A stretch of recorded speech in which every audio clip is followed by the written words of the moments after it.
Welcome back. You're watching a special edition of 80 Inside. The Indian economy has been facing one blow after another. Factory output is falling, the rupee is depreciating rapidly, and inflation is still rising despite repeated rate hikes. If all that wasn't enough, the rural economy is now showing early signs of a slowdown. How bad is the slowdown and what does it mean for the broader economy? Nikhil Shivadas has this report.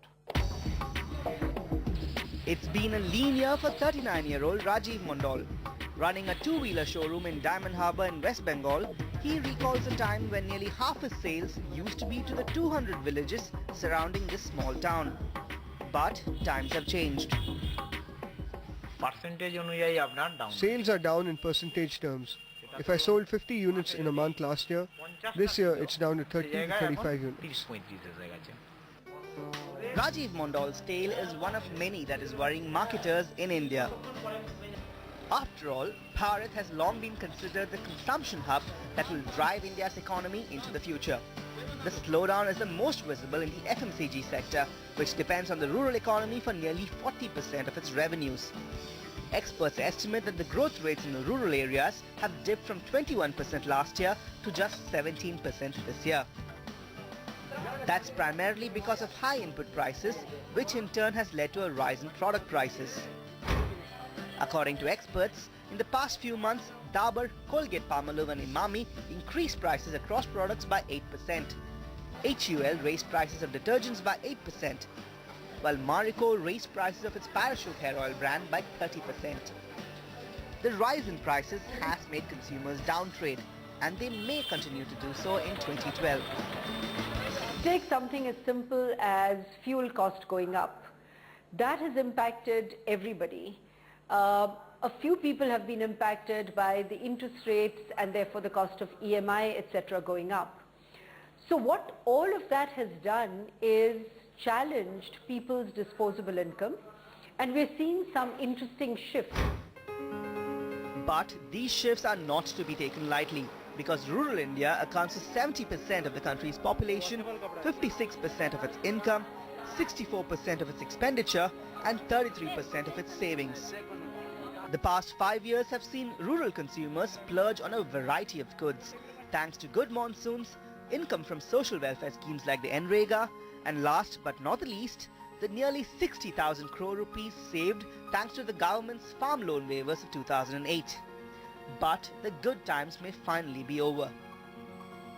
What started to happen was that I'm still getting that 100 rupee or I'm still getting that 1000 rupee with the increase of minimum support prices, or 100 days of income with respect to NREGA or loan waiver. So I have more money, but the value of that money has started to decrease because of rise in inflation.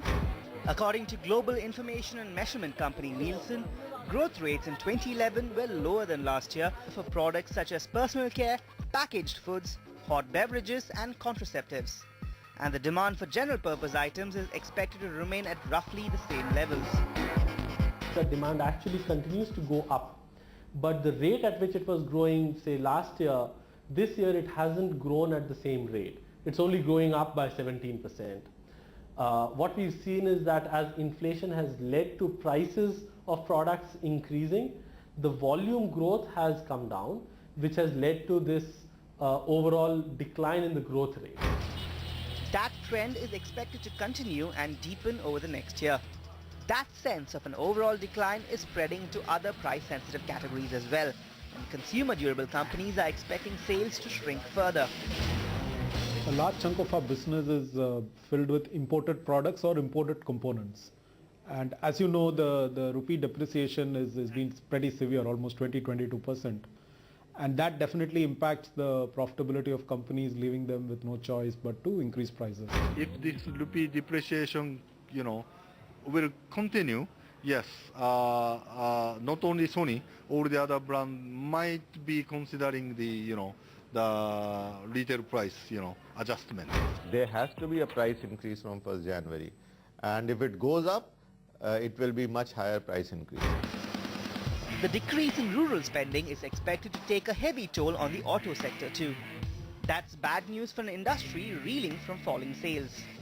India's car sales for the first 8 months of this fiscal year are down 3.5% from a year earlier, and are expected to be flat. I don't think that there would be any significant revival of the car market in the next 2 or 3 months. There's been a lot of money which has been pushed into the economy for consumption, so that's still holding. But I see that petering. I'm beginning to see the rural demand also beginning to peter now. It's a reasonably good assumption that if the slowdown continues or gets any worse, that at some point in time it will certainly affect the two-wheeler business as well. That slowdown will have far-reaching effects on the rest of the economy as well.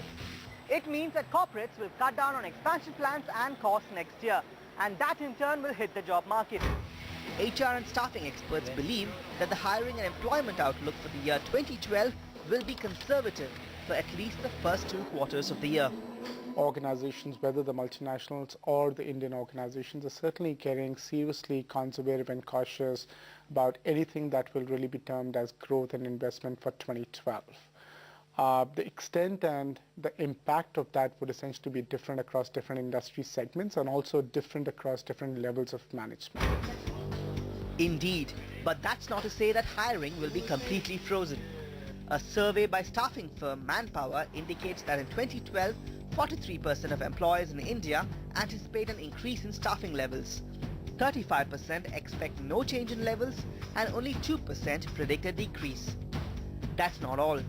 49% of employers in the mining and construction sector are bullish about hiring, followed by finance and insurance, real estate, manufacturing, transportation and utilities, public administration, and finally education.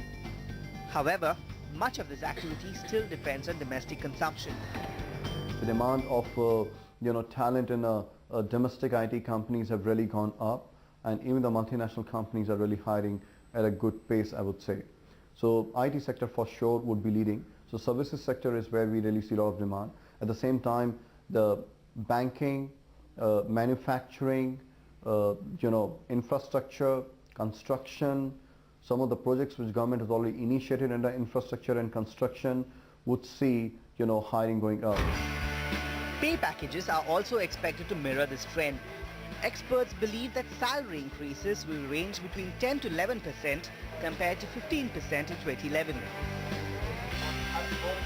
A lot of companies will be kind of focusing on protecting the margins. So that essentially means they need to keep the employee cost under control.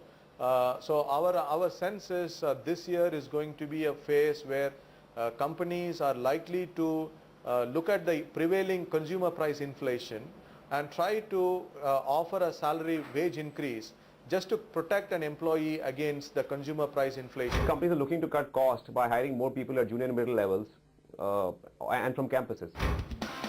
The employment outlook for 2012 may not be as great as last year, but it's not too bad either, considering that globally jobs are tough to come by.